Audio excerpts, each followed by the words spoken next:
Hi students, good afternoon. हम लोग एक नए टॉपिक की तरफ बढ़ रहे हैं। अल्टीमेटली हमने इलेक्ट्रॉन, प्रोटॉन, न्यूट्रॉन तीनों पार्टिकल की खोज हो चुकी है, लेकिन अब यहाँ से हमें आगे का जो सीन है वो ये है कि इलेक्ट्रॉन के ऊपर चार्ज है तो चार्ज कितना है, इलेक्ट्रॉन का मास है तो मास कितना है, उसी के रिस्पेक्टिवली प्रोटॉन के ऊपर कौन सा कितना चार्ज होगा और प्रोटॉन का मास कितना होगा। इसके रिस्पेक्ट में जे थॉमसन का ही पहला एक्सपेरिमेंट आता है जिसमें charge to mass ratio of electron. इसका मतलब इसी को हम कहते हैं क्या, E/m रेशियो। E का मतलब है चार्ज, m का मतलब है क्या, मास। तो चार्ज के रिस्पेक्ट में E और मास के रिस्पेक्ट में m, ठीक है ना। इन 1897 ब्रिटिश फिजिस्ट बता रहे हैं, ब्रिटिश मतलब ब्रिटेन के एक फिजिस्ट थे, वो फिजिस्ट का नाम क्या था, जे थॉमसन, ठीक है।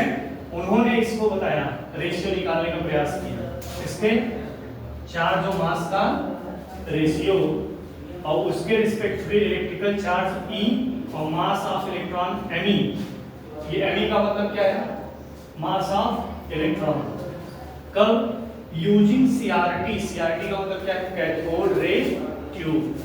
इसको यूज करते हुए जे थॉमसन ब्रिटिश के जो फिजिस्ट थे उन्होंने बताया भाई E/m का मतलब E/m रेशियो इसको कहते हैं। उसकी जो वैल्यू आई वो कुछ इस तरीके से 1.75 8820 into 10 power 11 C for coulomb. Coulomb क्या हो गया, यूनिट ऑफ इसकी चार्ज की, और ये केजी क्या हो गया, इसका मास, ठीक, किलोग्राम। अब इसके रिस्पेक्ट में चार्ज ऑफ द इलेक्ट्रॉन, ये तो E/m का रेशियो है। ये जो रेशियो लिखा गया है इसको हम कौन सा रेशियो कहते हैं, चार्ज बाय मास रेशियो, ठीक। अब इसी के संबंध में एक फेमस एक्सपेरिमेंट आया जिसका नाम क्या था, रॉबर्ट मिलिकन, या उस एक्सपेरिमेंट को हम बुलाते हैं क्या, ऑयल ड्रॉप एक्सपेरिमेंट, तेल की बूंद का परीक्षण। तेल की बूंद से ये पता लगा जाएगा कि यार एक्चुअल कितना चार्ज होता है। तो रॉबर्ट मिलिकन ने 1868 टू 1953 ये इनका ईयर बता रहा है, उसमें एक फेमस एक्सपेरिमेंट बताया जिसका नाम क्या था, oil drop experiment. Charge on the electron to be, इनके एक्सपेरिमेंट के रिस्पेक्टफुली जो चार्ज की बात आई वो कितनी आई, 1.6 into 10⁻⁻19 कूलम।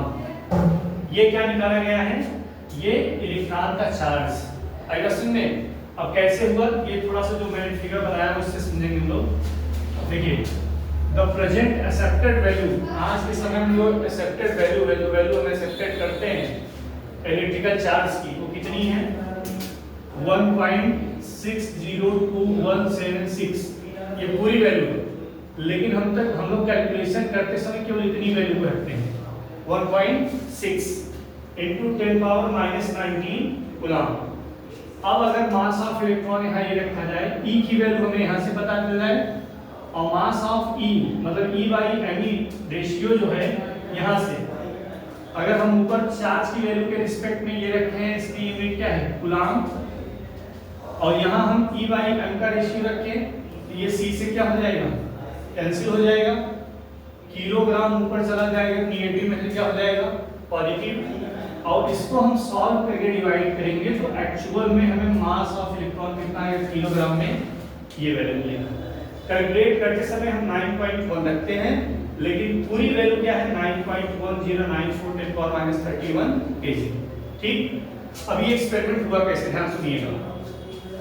ये पूरा इनके पास तीन चीजें हैं, इसको हम बोलते हैं क्या है, ये जो पूरा है इसको हम एटमाइजर बोलते हैं, एटमाइजर, जिसमें भरा हुआ है क्या, पूरा ऑयल। ध्यान सुनिएगा, एटमाइजर समझते हैं, बार बार शॉप पे आप जाते हैं जिससे वो फुहारा करके क्या करता है, आपके बाल को भिगाता है, वैसे ही सर समझो। या फिर मलाई वाले कभी लेके आते हैं, आइसक्रीम वाले गाँव में जब टहलते हैं तो बहुत कुछ आता है, इस तरीके से पुश करते हैं, तो जस्ट लाइक दैट, उसी की तरह एटमाइजर। ध्यान सुनिएगा, तो उसको हम एटमाइजर कह दिए, उसमें भरा है क्या, ऑयल। अब यहाँ से हम ऑयल को जब भेजेंगे तो ऑयल का साइज इतना कम से कम, ध्यान सुनिएगा, ये साइज इसकी बहुत छोटी से छोटी, मतलब सबसे लोएस्ट इसकी साइज क्या हो सकती है, जो एटम के पैरेलल हो जाए। एटम की साइज की हम क्या जानते हैं, वो निग्लिजिबल होती है, वो छोटी होती है, तो उसी के रिस्पेक्ट में हम ऑयल की साइज को करते हैं। ठीक, उसके बाद हमारे पास दो प्लेट हैं, हाँ, दो क्या हो जाएंगे, प्लेट। इनको हम प्लेट, एक प्लेट कैसा है, पॉजिटिव, और दूसरा प्लेट कैसा है, नेगेटिव। अब ध्यान सुनिए, यहां से हम प्रोवाइड कर रहे हैं क्या, इसको हम कहते हैं एक्स रे, और इसमें भरी हुई है क्या, गैस। ध्यान सुनिएगा, यहां भरी हुई है क्या, गैस। जैसे ध्यान सुनना, जैसे ही एक्सरे किसी गैस के ऊपर क्या होती है, फॉल होती है, गिरती है, लड़ती है, भिड़ती है, उस समय वो गैस क्या होता है, टूट जाता है। कैसे, जैसे मान लीजिए ये गैस का मॉलिक्यूल है, तो जैसे ही इसके ऊपर एक्सरे आएगा, यहां से इलेक्ट्रॉन और प्रोटॉन क्या हो जाएंगे, तुरंत अलग हो जाएंगे। ध्यान सुनना, जैसे ही इलेक्ट्रॉन प्रोटॉन स्प्लिट करेंगे, स्प्लिट करते ही, अब देखिए तीसरी चीज, पहला आइटम हमारे पास होना चाहिए, दो प्लेट होनी चाहिए। तीसरी चीज हमारे पास इलेक्ट्रिकल सप्लाई, इसमें इलेक्ट्रिकल वोल्टेज दिया गया है, ठीक। और उसके बाद इसको हम बोलते हैं टेलीस्कोप। क्या बोलेंगे, टेलीस्कोप। इसे देखते रहेंगे तो यहाँ एक हमने क्या किया है, पिन होल। पिन होल मतलब इतना छोटा सा छोटा होल किया है, जिससे ये छोटा सा छोटा ऑयल ड्रॉप क्या हो जाए, नीचे की तरफ फॉल डाउन हो। ध्यान सुनिएगा, अब यही इसका सबसे इंपॉर्टेंट खेल यही है कि ये ऑयल ड्रॉप जब नीचे की तरफ गिरेगा, तो गिरते समय जब एक्सरे इससे टकराएगी, इससे उस तेल की बूंद से, तो उस समय जब टकराएगी तो वहां क्या होगा, दो चीजें हमने यहां से क्या किया है, पैरेलल टू द ऑयल के पैरेलल में हमने यहां से लगाया है इलेक्ट्रिकल फील्ड, और तेल की बूंद जब गिर रही है ऊपर से नीचे की तरफ, तो वहां लग रहा है ग्रेविटेशनल फोर्स। ध्यान सुनिएगा, यहां से इलेक्ट्रिकल फील्ड के रिस्पेक्ट में इलेक्ट्रिकल फोर्स, और ऊपर से जब तेल गिर रही है, तेल की बूंद, तो वहां लग रहा है क्या, ग्रेविटेशनल फोर्स। अब क्या करेंगे हम, इलेक्ट्रिकल फोर्स मतलब EF, और ऊपर से जो नीचे की तरफ ऑयल आ रहा है, वहां क्या करना है, ग्रेविटेशनल फोर्स। दोनों को अगर हम इक्वलाइज कर दें, दोनों को क्या कर दें, बराबर, तो तेल की बूंद कुछ दूर आने के बाद क्या हो जाएगी, रुक जाएगी। जैसे ऐसे ऊपर से कोई चीज गिरा रहे हैं, तो गिराते समय कौन सा फोर्स लग रहा है, ग्रेविटेशनल फोर्स, और नीचे से कौन सा फोर्स लग रहा है, इलेक्ट्रिकल फोर्स। दोनों फोर्स को अगर हमने इक्वलाइज कर दिया, तो ये वाला गेंद मान लो यहाँ पे आके क्या हो जाएगा, रुक जाएगा। जैसे ही वो रुका, वो ऑयल, जो ऑयल यहाँ से पिन होल से गिर रहा था, इसको क्या लिख सकते हैं, पिन होल।